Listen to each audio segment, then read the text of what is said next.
கொடுங்கையூரை சேர்ந்த 40 வயது ஜான் பிரிட்டோ போதை மருந்து கடத்தல் 267 கோடி ரூபா தலைமறைவு பிலிப்பைன்ஸில் போய் ஒழிஞ்சிக்கிட்டு இருக்காரு. லுக் அவுட் நோட்டீஸ் கொடுத்துருக்காங்க. என்ஃபோர்ஸ்மெண்ட்டு டிஆர்ஐ எல்லாம் தேடிட்டு இருக்கிறாங்க. இவர் மேலே அமலாக்கத்துறை வழக்கு இருக்குது. அது வேறு விவகாரம், லாட்ரி மேட்ரு அது இதுன்னு. எப்படி கோத்தாங்க? எங்கே வரைக்கும் கோத்தாங்க? அன்றாடம் அவங்க புழக்கத்தில் இருக்கிறதுல ஒன்று டிஸ்டர்ப் ஆகும்போது மக்களுடைய கொந்தளிப்பு வேற மாதிரி இருக்கும். இதெல்லாம் யாருக்கு அனுபவம் இருக்கும்? இதில் யாருக்கு இருக்கும்? அதிகாரிகளுக்கு தான். அதிகாரிகள் தான் இருக்கும். அதிகாரி இதெல்லாம் ஒன்றும் இல்லை சார், அதெல்லாம் அப்படி தான் சார்னுவோம். காமராஜ்ட்டும் அப்படி தான் சொன்னான். சார் எங்கேருந்து நிதி இருக்குது சாப்பாடு போட? எப்படி சாப்பாடு போட? உன்ட்ட நான் நிதி எங்கே இருக்குன்னு கேட்டேன். நான் சாப்பாடு போகிறதுக்கான ஏற்பாடு பண்ணுன்னு சொன்னேன். நிதியை நான் பிச்சை எடுத்து கொண்டு வரேன், உனக்கு என்ன? இந்த பதில் காமராஜ்ட்ட வந்தது. நான் ஒரு மனிதாபிமானி. இதுதான் அதிகாரிகள்ட்ட அணுகிற முறையாக இருக்கும். கட்சியில் தேர்தலில் நின்று தோற்று போனவன் எவ்வளோ பேர் இருக்கும். அவனுக்கு நல்ல பொறுப்புகளை கொடுங்க. அவன் தான் கட்சி. அதை விட்டுட்டு அதிமுகலேருந்து ஆட்களை சேர்த்து அவங்களுக்கு பொறுப்பு கொடுக்குறது, வேற்று கட்சியிலேருந்து வர்றவங்களுக்கு பொறுப்பு கொடுக்குறதுலாம் பண்ணுனீங்கன்னா கட்சி புசி கையில் இருக்காது, கட்சியாகவே இருக்காது. அன்னைக்கு விஜய் திருச்சி போயிருந்த போது யார் விசுவாசத்தை காட்டுறதுன்னு 2 பேரும் போராடுறாங்க. அப்ப இந்த மாதிரி நீங்க சொன்ன மாதிரி கட்சிக்குள்ள சேர்க்கும் போது ஏற்கனவே இருக்கிற நிர்வாகி புதுசா வர ஃபீல்டு ஒர்க்கா எக்ஸ்பீரியன்ஸா இருக்கிற ஒருத்தங்க போது கட்சிக்குள்ள எப்படி இருக்கும் சார்? கோபாகிருஷ்ணன் ஒரு கிறிஸ்டா கார்ல வந்து இறங்குவார். ஏற்கனவே கட்சிக்காக உழைச்ச ஒரு மாவட்ட செயலாளர், அவர்கிட்ட கார் இருக்காது, ஒன்றும் இருக்காது. ஆமா, இங்க இடத்துல யார் டாமினேட் பண்ணுவா? கோபாகிருஷ்ணன் டாமினேட் பண்ணுவார். இன்னொன்று கோபாகிருஷ்ணன் நினைச்சா ஆதவிட்ட பேச முடியும். ஆமா, இந்த மாவட்ட செயலாளர் முடியாது. இதுக்கு நடுவில் வெள்ளமண்டி நடுவில் பிளேஸ் ஆகுது, நடுவில் வரும். அப்போ அந்த மாவட்டத்தில் இவங்க 2 பேர் டாமினேஷன் வந்துச்சுன்னா அந்த மாவட்ட செயலர் என்ன ஆவார்? அப்போ இதை பாதுகாத்து கட்சியுடைய ஒரிஜினல் அடையாளத்தை பாதுகாக்க வேண்டிய முழு பொறுப்பு புசியானது. விஜய் தனக்கு எக்ஸ்பீரியன்ஸா வேணும். இந்த எலெக்ஷன் நம்ம ஜெயிச்சிட்டோம், அடுத்தடுத்த எலெக்ஷன் அந்த வெற்றி தக்க வைக்கணும்னா களத்துல எலெக்ஷன்ல நீங்க ஜெயிச்சா பிறகு உங்களுக்கு எதுங்க எக்ஸ்பீரியன்ஸ் ஆள் தேவை? இப்போ எம்ஜிஆர் ஜெயிச்சப்போ என்ன தேவைப்பட்டுச்சு? அதே ஆட்கள் 5 வருஷத்துல 3 வருஷத்துல தயாராயிட்டாங்க.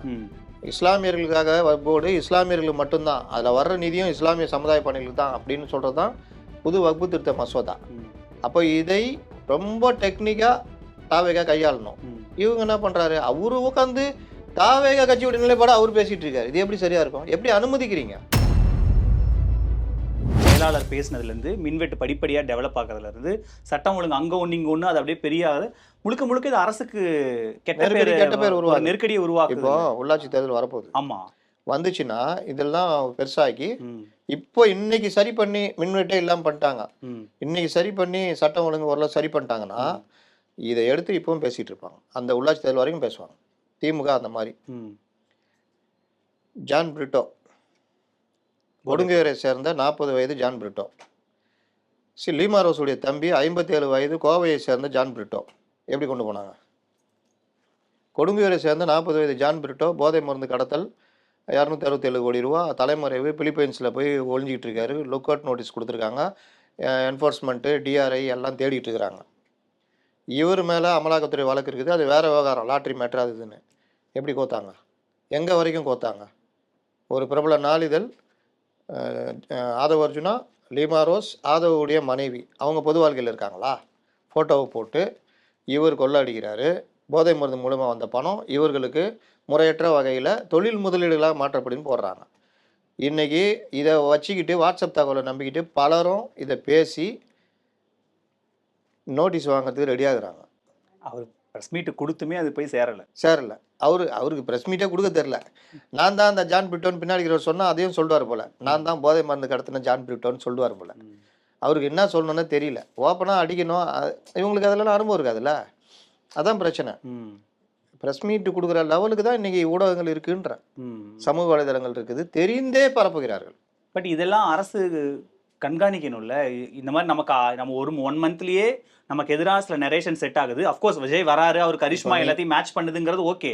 பட் ஆனால் கீழே கிரவுண்ட் லெவலில் நீங்கள் சொல்கிற மாதிரி மக்கள் அன்றாடம் அவங்க புழக்கத்தில் இருக்கிறதுல ஒன்று டிஸ்டர்ப் ஆகும்போது மக்களுடைய கொந்தளிப்பு வேற மாதிரி இருக்கும். இதெல்லாம் யாருக்கு அனுபவம் இருக்கும்? இதில் யாருக்கு இருக்கும்? அதிகாரிகளுக்கு தான். அதிகாரிகள் தான் இருக்கும். அதிகாரிகள் நினைத்தா முட்டு சந்து கூட்டு போவாங்க, அதிகாரிகள் நினைத்தா வாழ வைப்பாங்க. பட் அதிகாரிகள் பேச்சு ரொம்பவும் கேட்க முடியாதுல்ல. கடந்த ஆட்சி மன்றம் வச்ச விமர்சனம் சொல்கிறேன். முட்டு சந்து கூட்டு போகிறது தான் பேச்சை கேட்டிங்கன்னா முட்டு சந்து. அதிகாரி இதெல்லாம் ஒன்றும் இல்லை சார், அதெல்லாம் அப்படி தான் சார்னுவோம். காமராஜ்ட்டும் அப்படி தான் சொன்னான். சார் எங்கேருந்து நிதி இருக்குது சாப்பாடு போட? எப்படி சாப்பாடு போட? உன்ட்ட நான் நிதி எங்கே இருக்குன்னு கேட்டேன். நான் சாப்பாடு போகிறதுக்கான ஏற்பாடு பண்ணுன்னு சொன்னேன். நிதியை நான் பிச்சை எடுத்து கொண்டு வரேன், உனக்கு என்ன? இந்த பதில் காமராஜ்ட்ட வந்தது. நான் ஒரு மனிதாபிமானி. இதுதான் அதிகாரிகள்ட்ட அணுகிற முறையாக இருக்கும். உங்ககிட்ட ரிப்போர்ட்டு நான் கேட்கல, சட்டம் ஒழுங்கை குறைக்கிறதுக்கான இதை மட்டும் செய்யின்னு சொல்கிறேன். அதான் உன் வேலை. அதுக்கு தான் நீ ஐபிஎஸ் படிச்சுட்டு வந்திருக்க. அதுக்கு தான் உனக்கு கீழே அதிகாரிகள் இருக்கிறாங்க. இதை பண்ண முடிஞ்சா பண்ணு, இல்லை நகர்ந்துக்கோ, வேற நல்ல அதிகாரி நான் போட்டுக்கிறேன். ம். இதுதான் ஜெயலலிதா பண்ணாங்க. அதிகாரிகள் தொடர்ச்சியா மாத்திட்டே இருக்காங்க. நிறைய ஷஃபிள் அங்கங்க 1, 2 பேரு திடீர்னு பல்கா நடந்துட்டே இருக்கு. கவனமா தான் போடுறாங்களா? இல்ல அதனுடைய இல்ல, உங்க மேல விமர்சனம் என்ன? சில இடங்கள்ல நல்லா இருக்கு, சில இடங்கள்ல சரியில்லை. வழக்கம் போல. நீங்க போன ஆட்சியில ஆ. மோசமான குற்றச்சாட்டுக்கு ஆளானவங்க இந்த ஆட்சியிலயும் பவர்ஃபுல் இடத்துல பட் இருக்காங்க. நமக்கு இருக்கிறதே ரொம்ப கம்மியான ரிசோர்ஸ் தான் யார் சார். சொன்னா? IAS, IPS. யார் சொன்னா? ம். உங்களுக்கு அவ்வளவுதான் தெரியும். ம். 200, 300 பேர் இருக்காங்க. நீங்க காமிக்கிறத மிஞ்சி போனா 10 பேர் மாத்தி மாத்தி இதுக்குள்ள கீ போஸ்ட்ல, ம். மத்தவங்க மத்ததுல ம். இருப்பாங்க. இந்த ம். கீ போஸ்ட்ல இருக்கு. ஒரு ஏடிஜிபி ஒரு தடவை கேட்டாரு, ம். ஏன்யா அவங்க மட்டும்தான் இந்த கீ போஸ்ட்ல இருந்து திறமையானவர்களா? ம். மற்ற ஏடிஜிபிகள் மற்ற ஐஜிகள்லாம் என்ன விரல் சூப்ப வந்தோமா? ம். என்னையா பண்றாங்கன்னு கேட்டு போனார் அவரு. ம். அந்த மாதிரி தான் பல நீங்க ஐபிஎஸ் அதிகாரிகள் எடுத்தீங்கன்னா பல திறமைசாலிகள் இருக்கிறாங்க. ம். நமக்கு தெரிஞ்செல்லாம் கமிஷனராக வந்துட்டா தெரியும், இவர் கமிஷனரு, ம். இவர் யாரு, இவர் வந்து லாண்ட் ஆர்டர் அடிச்சு இப்படி தான் தெரியும். பல துறைகளில் பல ஐபிஎஸ்ங்க இருக்காங்க, நல்ல திறமைசாலி இருக்காங்க. ம். அவங்கள எடுத்து போட்டு பண்ணணும். இப்போ இது எப்படி ஒரு அதிகாரி உயர் இடத்துல உட்காருவார், அவர் தான் சிஎம்கிட்ட பேசுகிறாருன்னா அவர் சார் இவர் நல்லா இருக்கு சார், அவருக்கு என்ன தெரியும் சிஎம்க்கு, சரி இவர் நல்லா அதிகாரி. ஓகே. ஆமா. ஆனால் சிஎம்க்கு ஒன்று தெரியணும், இந்த சொல்கிற அதிகாரிகிட்ட வாக்குறுதி வாங்கணும். இங்க தான் எனக்கு சரியில்லை வச்சுக்க ஒன்றை மாற்றிடுவேன். இங்க தான் ஒரு கேள்வி. சிஎம் கிட்ட நேரடியா தகவல்கள் போய் சேருதா? ஏன்னா அவர் முதல்ல சொன்னதே இங்க ஒரே தலைமையிலான பவர் சென்டர் தான் சொன்னாரு. ஆனா செக்ரட்டரியேட் சைடு தரப்புலலாம் விசாரிக்கும் போது நமக்கு வெவ்வேறு தகவல்கள்லாம் கிடைக்குது. உங்க தரப்புல அந்த அப்படிதான் இருக்கா? நீங்க உங்க தரப்புல விசாரிக்கும் போது என்ன கிடைக்குது? இப்போவும் சிஎம் தரப்பில் மட்டும்தான் இருக்குது. ம். மற்றவர்கள் பேசுகிறதெல்லாம் வச்சுக்கிட்டு இவர் ஒரு கருத்தை உருவாக்குறாங்க. ம். ஆனால் ஒன்று நடக்குது, கட்சி யார் கையில் இருக்குன்றதுல ஆதவ அர்ஜுனாக்கும் புஷி ஆனந்துக்கும் ஒரு போட்டி நடக்குது. ஓகே. புஷி ஆனந்து மறைமுக இவங்க 2 பேருக்குள்ள ஒரு இது நடக்குது. பட் புஷி அவர் தானே கட்சி இழுத்து பிடிக்கிறது. புஷி ஆமா. ஆனந்த் தானே. புஷி ஆனந்த் தான் இழுத்து பிடிக்கிறாரு. ம். ஆனால் அதை மீறி டாமினேட் பண்ணுற வேலையை ஆதவ் பண்ணிட்டு இருக்காரு. ஓகே. அதுக்கு புஷியை கையில இருந்து கட்சியை பிடுங்கணும்னா ம். புஷி கையில் ஒரு வலுவான ஒரு மன்றத்திலிருந்து வந்தவங்க எல்லாம் இருக்காங்க, மாவட்ட செயலாளர்களாக பல பொறுப்பில் இருக்காங்க, எம்எல்ஏக்களாக இருக்காங்க. அது ஒரு ஸ்ட்ராங். இது ஓகே. ஏடிஎம்கிலேருந்து கொண்டு வந்தா எஸ். கட்சியில் பாதி பொறுப்பு கிருப்பெல்லாம் கொடுத்துட்டா எல்லாரும் ஆதவ போய் பார்க்குறாங்களே. ம். அப்படி கொண்டு வரலாம்ல. ம். அப்போது நான் இப்போ சொல்கிறேன், புஷி ஆனந்த் அவர்களுக்கே சொல்கிறேன், நீங்கள் கட்சியில் தேர்தலில் நின்று தோற்று போனவன் எவ்வளோ பேர் இருப்பான், ம். அவனுக்கு நல்ல பொறுப்புகளை கொடுங்க. அவன் தான் கட்சி. ம். உங்கள் கட்சியில் செலவழிச்சிருப்பான், ஆமா. சில பேர் செலவழிக்காமல் தோற்று போயிருப்பான், சில பேர் ரொம்ப செலவழித்து தோற்று போயிருப்பான். அது அந்தந்த தொகுதிகளுடைய சூழ்நிலையை பொறுத்து அவர்களை நல்ல பதவியில் உட்கார வைங்க. மன்றத்து ஆட்கள் தான் சொன்னீங்கல்ல, அதை ட்ரை பண்ணுங்க. ம். அதை விட்டுட்டு அதிமுகலேருந்து ஆட்களை சேர்த்து அவங்களுக்கு பொறுப்பு கொடுக்கறது, வேற்று கட்சியிலேருந்து வர்றவங்களுக்கு பொறுப்பு கொடுக்கறதுலாம் பண்ணுனீங்கன்னா கட்சி புஷி கையில் இருக்காது, கட்சி கட்சியாகவே இருக்காது, ம். கட்சியுடைய அடையாளமாக மாறி போயிடும். ம். பொதுமக்களும் இது அதிமுக அதை தான் ஆதரவு பண்ணுறாரு. இன்னொரு நாங்கள் தான் உண்மையான அதிமுகன்றாரு. அதுவே அயோக்கியத்தனம். பட் ஆனா நீங்க வெளித்தோற்றத்துல பார்க்கும்போது அமைச்சர் ஆதவ அர்ஜுனா தான் அவ்வளோ பவர்ஃபுல்லா அது தெரியுது. எங்களுக்கு என்னன்னா, புஷி எங்கே வந்து பேசுகிறாரு, ம். நான் எப்படி பார்க்குறேன்னா, நான் மற்றவர்கள்ட்ட பேசுறத வச்சு பார்க்குறேன். ஸ்தாபன ரீதியாக புஷி ஸ்ட்ராங்கு, ம். கட்சி ரீதியாக. ஆ. ஆனால் இந்த ஆளை சேர்க்கறது, அதிமுகலேருந்து உள்ள ஆளை ஆளுமை கொண்டு ரீதியா. வருது, இந்த மாதிரிலாம் கொண்டு வரும் பொழுது கட்சியை மறைமுகமாக வேற வடிவத்துக்கு மாத்துறாங்களோ, அப்போ விசுவாசிகள் எல்லாம் ஓரங்கட்டப்பட்டு அதிமுகலேருந்து மாற்றுக் கட்சியிலேருந்து வர்றவங்க பொறுப்பில் உக்காந்தாங்கன்னா அவர்கள் தங்களை கொண்டு வந்து சேர்த்த செங்கோட்டையனுக்கும் ஆதவ அர்ஜுனாவுக்கும் தான் விசுவாசியாக இருப்பாங்க. ம். இன்னொன்று இதை ஒரு ஊழல் கட்சியாக மாற்றுறதுக்கு ட்ரை பண்ணுவாங்க. ஏன்னா பழைய பஞ்சாங்கத்திலேயே அவங்க ஓடுவாங்க அப்படியே. கரெக்ட். அப்போ அவர்கள் அதிகாரிகளை மிரட்டுறது, அதிகாரிகளை வச்சு இது பண்ணுறது, மற்ற கமிஷன் இதெல்லாம். அப்போ இவங்க கஷ்டப்பட்டு ஒரு கட்டமைப்பு உருவாக்குறாங்களா, அது உருவாக்கவே முடியாது. ம். அப்போ இதெல்லாம் வந்து விஜய், புஷி ஆனந்த் இவர்கள்லாம் கவனிக்கணும். புஷி ஆனந்த் என்ன பண்ணுறாரு, தேர்தலில் நின்று தோற்று போனவங்கள பெரும்பாலும் கண்டுக்கிறது இல்லை. இது ஒரு இது ஒரு மோசமான போக்கு இல்லை. எனக்கு தெரிஞ்சு பல பேர் தோற்று போயிருக்காங்க. இப்போ சென்னையில் எடுத்துக்கங்க, சென்னையில் 2 தொகுதி அவரை விட்டுருங்க செல்வத்தை, அதே தொகுதியில் அந்த வக்கீல் பையன்தான் மாவட்ட செயலாளர், அவருக்கு வாய்ப்பே கிடைக்கல. அப்போ அவர் ஒரு நல்ல பொறுப்பில் உட்கார வைக்கணும்ல. இப்போ சேகர் பாபுக்கு பயங்கர டஃப் கொடுத்தவர் சினோரா அசோக், அவரை ஒரு நல்ல ஒரு இதில் உட்கார வைக்கணும். தென் மாவட்டங்கள் வட மாவட்டங்கள்லாம் எடுத்துட்டிங்கன்னா நீங்கள் திருப்பத்தூர் வாணியம்பாடி, அந்த இது ஆம்பூர், ஜோலார்பேட்டை, சேலம் மாவட்டங்களில் இந்த மாதிரி தோற்று போனவங்கலாம் கட்சிக்கு உழைச்சவங்க அவங்களெல்லாம் கூப்பிட்டு ஏதாவது பொறுப்பில் இருக்குன்னா அவன் ஸ்ட்ராங்காக இருப்பான் அந்த தொகுதியில் அதான் கட்சியை வளர்க்கும். இன்னொரு தப்பு என்ன ஒரே பண்ணுறாங்க? ஒரு குறுக்கேள்வி. இப்போ நீங்க சொன்னதுனால அந்த கேள்வி. இப்போ உதாரணத்துக்கு திருச்சியில கூப்பா கிருஷ்ணன் முன்னாடில இருந்தே கட்சியில இருக்காரு. ஆமாம், இப்ப வெள்ளமண்டி அங்க வராரு. அன்னைக்கு விஜய் திருச்சி போயிருந்தபோது யார் விசுவாசத்தை காட்டுறதுன்னு 2 பேரும் போராடுறாங்க. அப்ப இந்த மாதிரி நீங்க சொன்ன மாதிரி கட்சிக்குள்ள சேர்க்கும் போது ஏற்கனவே இருக்கிற நிர்வாகி புதுசா வர ஃபீல்டு ஒர்க்கா எக்ஸ்பீரியன்ஸா இருக்கிற ஒருத்தங்க போது கட்சிக்குள்ள எப்படி இருக்கும் சார்? கூபா கிருஷ்ணன் ஒரு கிறிஸ்டா காரில் வந்து இறங்குவார். ஏற்கனவே கட்சிக்காக உழைச்ச ஒரு மாவட்ட செயலாளர், அவர்கிட்ட கார் இருக்காது, ஒன்றும் இருக்காது. ஆமா, இங்கே இடத்துல யார் டாமினேட் பண்ணுவா? கூப்பா கிருஷ்ணன் டாமினேட் பண்ணுவாரு. இன்னொன்று கூபா கிருஷ்ணன் நினைச்சா ஆதவிட்ட பேச முடியும். ஆமா, இந்த மாவட்ட செயலாளர் முடியாது. இதுக்கு நடுவுல வெள்ளமண்டி நடுவுல பிளேஸ் ஆகுறாரு. நடுவில் வரும். அப்போ அந்த மாவட்டத்தில் இவங்க 2 பேர் டாமினேஷன் வந்துச்சுன்னா அந்த மாவட்ட செயலர் என்ன ஆவார்? அப்போ இதை பாதுகாத்து கட்சியுடைய ஒரிஜினல் அடையாளத்தை பாதுகாக்க வேண்டிய முழு பொறுப்பு புஷி ஆனந்துக்கு இருக்கு. ஒருவேளை விஜய் தனக்கு எக்ஸ்பீரியன்ஸா வேணும், இந்த எலெக்ஷன் நம்ம ஜெயிச்சிட்டோம், அடுத்தடுத்த எலெக்ஷன்ல அந்த வெற்றி தக்க வைக்கணும்னா களத்துல வேலை பார்க்க ஆள் வேணும்னு உங்களுக்கு எதுங்க எக்ஸ்பீரியன்ஸ் ஆள் தேவை? இல்ல சார், அது இந்த எலெக்ஷனோட மேண்டேட். அடுத்த எலெக்ஷன்ல இந்த வெற்றியை தக்க வைக்கிறதுக்கு அவங்க நமக்கு ஆள் எக்ஸ்பீரியன்ஸ் ஆட வேணும்னு போறாங்க. நினைக்கிறாங்க. 5 வருஷம் எக்ஸ்பீரியன்ஸ் ஆடுவாங்க அவங்க. நம்ம கட்சிக்காரங்க இப்போ எம்ஜிஆர் ஜெயிச்சப்போ என்ன தேவைப்பட்டுச்சு? அதே ஆட்கள் 5 வருஷத்துல 3 வருஷத்துல தயாராயிட்டாங்க. அந்த மாதிரி தான் ஏதோ ஸ்ட்ராட்டஜி ஏதோ தப்பு பண்றாங்களோ? இந்த ஸ்ட்ராட்டஜி இல்லை, இதுல வந்து அடிப்படை கட்டமைப்பிலேயே இவர்கள்ட்ட அடிக்கடி இந்த பிரச்சனை வருது. ஓகே, அதுல பொதுச் செயலாளர் தான் பாதுகாக்கணும். கட்சியுடைய நிர்வாகிகளை மாவட்ட செயலாளர்ல பாதுகாக்கணும். வெளியில இருந்து வந்தவர்கள்லாம் இஷ்டத்துக்கு கட்சிக்குள்ள கொண்டு வந்துட்டு கட்சியுடைய அடையாளத்தை மாத்தி அதிமுக வர்றவங்களாம் என்ன விஜய் மேல விசுவாசத்துல வராங்க. ஆனா இருக்கிற மாவட்ட செயலாளர் வந்து எல்லாருமே விஜய் மேல விசுவாசம் உள்ளவர்கள். அவர்கள் இன்று வீதியில் நிற்கிறார்கள்னா அவங்கள தான் தூக்கி விடணும். அவன் தான் என்னைக்குமே நிற்பான். இவர்கள் அற்று நீர் குளத்து அறுபறவை. இவங்க என்ன பண்ணுவாங்கன்னா நாளைக்கு இது தோத்தா ஓடி போயிடுவாங்க. யார் ஜெயிக்கிறோம் அங்கே போயிடுவாங்க. அதனால அப்படித்தானே எடப்பாடி உங்களுக்கு பண்ணாத உதவியா? அவரை விட்டுட்டு ஓடிடுறீங்கல்ல. உடுமலை ராதாகிருஷ்ணன் ஓடிடுறாருல, இவரு கடம்பூர் ராவி ஓடிடுறாருல. என்ன காரணம்? சேவை செய்வா? அந்த சேவை அங்கேருந்து பண்ண வேண்டியதானே? அப்போ இவர்களை எல்லாத்தையும் நிற்போம். கடம்பூர் ராஜா அங்கே வந்து மாவட்ட செயலாளர் கோவில்பட்டியில் அங்கே இருப்பாப்புல, நகர செயலாளர். இவங்களாம் கடம்பூர் ராஜா எங்கே டாமினேட் பண்ணுவார். என்ன பண்ணுவாங்க? அப்போ இந்த மாதிரி விஷயங்கள் எல்லாம் பேலன்ஸ் பண்ணி கொண்டு போகிற பொறுப்பு பொதுச் செயலாளருக்கு இருக்குது. விஜய் தலைவர், அவரால் முதல்வர், அவரால் எல்லாத்தையும் இதை கவனிக்க முடியாது. அந்த விஷயத்த பண்ணணும். இதில் ஓவராக நீங்கள் இந்த மாதிரி பண்ணி நாளைக்கு டிஎம்கேலேருந்து வந்து உள்ளே சேருவாங்க. அப்புறம் திமுக அதிமுக கலவைனா அது எப்படி போவோம் கட்சின்றது ரொம்ப முக்கியம்.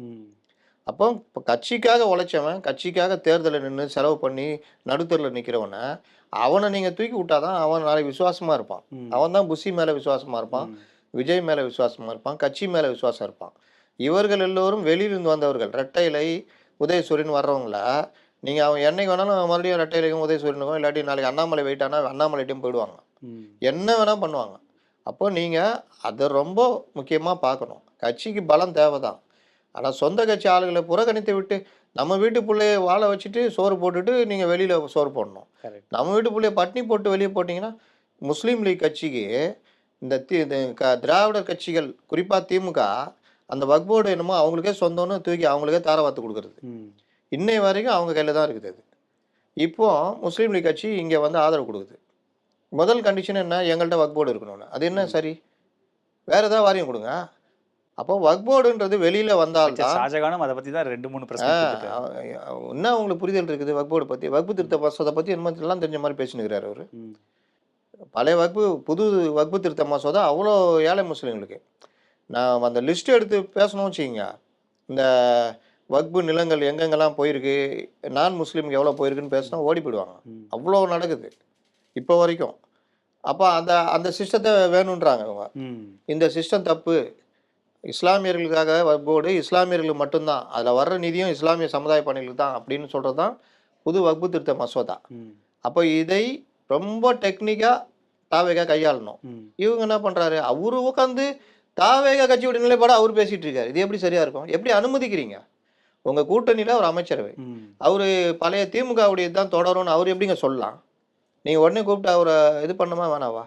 அப்போ அவர் பண்ணுற அதே பழைய தப்பை இங்கேயே வந்து பண்ணுவார். அது தாவேகாவுடைய நிலைப்பாடுன்னு மாற்றுவாருன்னா எப்படிங்க அனுமதிக்கிறீங்க? தாவேகாவுடைய நிலைப்பாடு திமுகவுடைய நிலைப்பாடே எடுத்துகிட்டு போனீங்கன்னா அப்புறம் நீங்கள் எதுக்கு மாற்றோம்? வக்பு திருத்த மசோதாவில் என்ன இருக்குன்னு படிங்க, என்ன நல்ல விஷயம்னு பாருங்கள், அதை அமுல்படுத்துவோன்னு சொல்லுங்கள். இந்த 2 விஷயத்தை அமுல்படுத்த மாட்டோம், மற்ற விஷயத்தில் அமுல்படுத்துவோன்னு சொல்லுங்கள். அதானே மாறுதல். இன்னொன்று, நீங்களும் திமுக மாதிரியே தூக்கி முஸ்லீம் லீக் அதை தார பார்த்தீங்கன்னா என்ன அர்த்தம்? வக்போர்டு நீங்கள் கையில் வச்சுருந்தா தான் உங்களுக்கு ஜமாத்து கூட இருக்கும். வக்போர்டு கையில் வச்சிங்கன்னா ஜமாத்து உங்கள்கிட்ட இருக்கும். நான் புஷி ஆனந்த் அவர்களுக்கு சொல்கிறது, வக்போர்டை தாவேகா கையில் எடுத்தால்தான் இஸ்லாமியர் வாக்குகள் உங்களுக்கு வரும். உங்களுக்கு வரல, திமுக கிட்ட இருந்தது. இந்த தடவை வக்ஃப் போர்டை கையில் எடுத்தீங்கன்னா ஜமாத்துகள் உங்கள் கைக்கு வருவாங்க. உள்ளாட்சி தேர்தலில் இஸ்லாமியர் வாக்கு உங்களுக்கு விழும். ஏதோ முஸ்லீம் லீகை வச்சிருந்தா தான் இஸ்லாமியர் வாக்கு விழும்னு நினைக்காதீங்க. அது தப்பான கான்செப்ட். திமுக அதை உருவாக்கி வச்சிருக்காங்க. முஸ்லீம் லீக் ஒரு செங்கலை கூட இஸ்லாமியர்களுக்கு எதுவுமே செஞ்சது கிடையாது. ஏதாவது உங்களுக்கு தெரியுமா? பத்திரிகையாளராக எங்கேயா பார்த்துருக்கீங்களா? தௌஹீத் ஜமாத்து, அமமுக அவங்களையாவது நீங்கள் எல்லா இடத்துலையும் பார்க்கலாம். ரத்தம் கொடுக்கறதுலேருந்து, ஜனசா வாகனத்துலேருந்து, எல்லாத்துக்குமே மக்கள் பிரச்சனைக்கு போராடுறதுலேருந்து இருக்காங்க. இந்த முஸ்லீம் லீக் எங்கேயா பார்த்துருக்கீங்களா நீங்கள்? ஆனால் அவர்களுக்கு வந்து இந்த திராவிட கட்சிகள் இந்த மாதிரி தாரவாத்து கொடுத்து பண்ணியிருந்தாங்க. ஏதோ இவங்க கூட இருந்தால் தான் இஸ்லாமியர் வாக்கு நமக்கு விழுன்னு. கண்டிப்பாக விழும். ஏன்னா ஜமாத் இதெல்லாம் கையில் வச்சுருக்காங்க. ஓகே, அதுக்கு அதுக்கு காரணம் வக்ஃப் போர்டு அவங்க கையில் இருக்குது. வக்ஃப் போர்டை நீங்கள் பிடுங்குனீங்கன்னா ஜமாத்துலாம் உங்கள் கைக்கு வரும். உள்ளாட்சி தேர்தலாம் நீங்கள் யாரும் நம்ம நாளைக்கே முஸ்லீம் லீக் போனால் போராசா கிளம்புன்னு சொல்லிட்டு நீங்கள் பண்ணிட்டு போகலாம். இப்போ அவங்க போகவே மாட்டாங்க. வக்ஃப் போர்டை பிடுங்கினீங்கன்னா கிளம்புவாங்க. அமைச்சரவை கொடுத்துட்டீங்கல்ல, அப்புறம் என்ன வக்ஃப் போர்டு அவங்களுக்கு கொடுத்து வச்சிருக்கீங்க? வாரியங்களை எதுக்குங்க அவங்கள்ட்ட கொடுக்குறீங்க? இல்லை அதை டிமாண்ட் பண்ணி தான் உள்ளே போனாங்க. அதை தான் சொல்கிறேன். அப்போ டிமாண்ட் பண்ணுறாங்கன்னா சேவை செய்வா. என்ன சேவை செஞ்சுருக்கீங்க? ஒரு வெள்ளை அறிக்கை விட்றீங்களா வக்ஃப் போர்டில் என்ன பண்ணீங்கன்னு? ஸோ இதெல்லாம் விஜய்க்கு அப்போ கண்காணிக்கணும். இதை எல்லாத்தையும் கண்காணிக்கணும். புசியானது கண்காணிக்கணும். வெறுமனே ஆட்சின்றது ஆட்சி மட்டும் இல்லை, கட்சியும் சேர்ந்து தான் ஆட்சி. அப்போ கட்சிக்காரர்களுக்கு இந்த நன்மைகளை செஞ்சீங்கன்னா அவர்கள் தூணா இருப்பாங்க. நீங்க வெளியில இருந்து வந்து கூடு கட்டுறவங்க எல்லாம் நம்புனீங்கன்னா கூட்ட கழிச்சிட்டு பறந்து போயினே இருப்பாங்க. ஓகே, இப்போ நிறைவா இப்போ இந்த ஒரு மாதம் இந்த ஆட்சி காலம் எப்படி போயிருக்கு? ஏன்னா நம்ம சொல்ற மாதிரி நிறைய சிக்கல்கள், நிறைய விமர்சனங்கள், இந்த மாதிரி எக்கச்சக்க குற்றச்சாட்டுகள்லாம் வந்துட்டே தான் இருக்கு. இந்த ஒரு மாதம் ஆட்சி எப்படி இருக்கு சார்? இது என்னமோ ஒரு 2 நிமிஷம் 3 நிமிஷத்துக்கு சொல்ற விஷயம் கிடையாது. அவர்கள் ஆட்சிக்கு புதியவர்கள். ஓகே, இது ஏற்கனவே ஆட்சியிலிருந்து மறுபடியும் போய் ஆட்சியிலேருந்து மறுபடியும் ஆட்சிக்கு வந்தால் கூட நீங்கள் ஒரு மாத காலம்னு சொல்லலாம். இவர்கள் எல்லாமே புதுசு. சுற்றுச்சூழலா சுற்றுலாவான்னு கூட தெரியல. அது தப்பு சொல்ல முடியாது. இல்ல அதான் நிலைமை. மீனவர்களுக்கான 20,000 ரூபா உதவித்தொகைனா அவருக்கு தெரியல. ஏன்னா அவர் அது புதுசு புதுசுன்னு ரொம்பனாலும் ஓட்ட முடியாது. துறையை பற்றி ஹோம்ஒர்க் பண்ணி தெரிஞ்சுக்கணும். ரொம்ப ரொம்ப ரொம்ப வேகமாக தெரிஞ்சுக்கணும். எப்படி தெரிஞ்சுக்கணும்னா விக்னேஷ் மாதிரி தெரிஞ்சுக்கணும். டாஸ்மாக் நம்ம ரமேஷ் தம்பி மாதிரி தெரிஞ்சுக்கணும். இந்த தம்பிகள் எப்படி ஃபாஸ்ட்டாக இருக்காங்க. விக்னேஷால் அழகாக சமாளிக்க முடியுது. ஒரு விஷயத்தை எளிமையாக சொல்ல முடியுது. அதே மாதிரி சிடி நிர்மல்குமார் மாதிரி தெரிஞ்சுக்கணும். ஆதவ அர்ஜுனா மாதிரி தெரிஞ்சுக்கணும். அருண்ராஜ் மாதிரி தெரிஞ்சுக்கணும். இந்த மாதிரி விஜயலட்சுமி மாதிரி மற்றவர்கள் மாதிரி இருக்கக்கூடாது. நீங்கள் ஆவின் துறை அரசுக்கு பேர் வாங்கி கொடுக்க வேண்டிய துறை, பொதுமக்கள்கிட்ட ரீச் ஆகிற துறை, போக்குவரத்து மாதிரி. ஆனால் அந்த அம்மா எங்கே இருக்காங்கன்னு தெரில. தயவுசெய்து கண்டா வர சொல்லுங்கன்னு தான் சொல்லணும். அப்போ நன்றாக செயல்படுகிற அமைச்சர்கள் இருக்கிறார்கள். கமிஷன் முறையை ஒழித்து கொண்டு வருகிறார்கள். அரசுக்கு ரெவென்யூ எப்படி இதெல்லாம் வருமோ, அதாவது கமிஷனாக போகிறது இல்லை எங்களுக்கு கமிஷனாக கொடுக்குறது இதெல்லாம் வேணாம், அரசுக்கு ரெவென்யூவாக கொண்டு வர மாதிரி பண்ணுங்கன்ற மாதிரி ஆர்டர் போய் அதை பண்ணுற வேலையும் பண்ணுறாங்க. மினிமம் அதாவது மேக்சிமம் அடிச்சு பிடுங்கின இடத்துல மினிமம் கொடுங்க, மீதியை நீங்கள் பண்ணிக்கங்கன்ற மாதிரி நீங்கள் நல்லபடியாக பண்ணி தரணுன்ற மாதிரி போகிற ஏற்பாடு. முதலமைச்சரோட செயல்பாடுகள், முதலமைச்சர் செயல்பாடு கரெக்டாக பர்ஃபெக்டாக 10 மணிக்கு வராரு. அரை மணி நேரம் தான் சாப்பிடுகிறார். மீண்டும் பணியில் உட்கார்ந்து விடுகிறார். 5 மணிக்கு அவருடைய ஒர்க்கை முடிச்சுட்டு கிளம்புறாரு.